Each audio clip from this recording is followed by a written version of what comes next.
Hi friends, welcome to cinema சம்பவம். இன்றைக்கி நம்ம பார்க்கக்கூடிய படம் வந்து ஸ்ட்ரைக்கிங் ரெஸ்கியூ 2024 வெளியாக இருக்கக்கூடிய படம். இப்போ ஜியோ ஹாட் ஸ்டாரில் தமிழ் டப்பிங் அவைலபிலிட்டியாக இருக்குது. இல்லை டோனிஜா மற்றும் பலர் நடித்து வெளியாக இருக்கக்கூடிய படம். இந்த படத்தோட ஒன்லைன் ரொம்ப சிம்பிளுங்க. தன்னோட மனைவியையும் குழந்தையும் இழந்துடுறாரு டோனிஜா. இதற்கு காரணமானவங்க யாருன்னு அந்த வில்லனை கண்டுபிடிச்சி பழி வாங்குறது தான் இந்த படத்தோட கதை. இது வழக்கம் போல் மாஃபியா, ட்ரக்கு, கேங்ஸ்டரு, சென்டிமெண்ட் அப்படின்னு இந்த படம் போயிட்டே இருக்கும். படம் வந்து ப்ரெடிக்டபுளாக இருந்தாலுமே இதில் வரக்கூடிய ஆக்ஷன் சீக்வன்ஸ் நம்மளை வந்து மெய்மேலேருந்து நம்மளை படத்தை ரசிக்கும்படியாக பண்ணிடும்.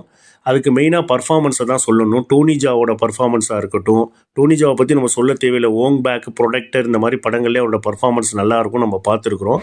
இதில் வரக்கூடிய அந்த வில்லன், அதே போல் அந்த பாடி கார்டாக, அந்த பொண்ணுக்கு பாடி கார்டாக வரக்கூடிய ஆள், அதே மாதிரி ஒரு லேடி ஃபைட்டர், இவங்களெல்லாம் பார்க்கும்போதே ஒரு ரியலாக மார்ஷியல் ஆர்ட்ஸ் கற்றுக்கிட்டு வந்து நடிக்கிறவங்க அப்படிங்கிறது நல்லாவே தெரியும். ரொம்ப சிரமப்பட்டு வந்து மார்ஷியல் ஆர்ட்ஸ் ஆக்ஷன்ஸ் எடுத்துருக்கிறாங்க.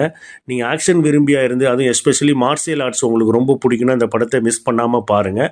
படம் கொஞ்சம் ப்ரெடிக்டபுளாக போனாலுமே ஆக்ஷன் காட்சிகள் நம்மளை வந்து மறக்க வச்சிரும்.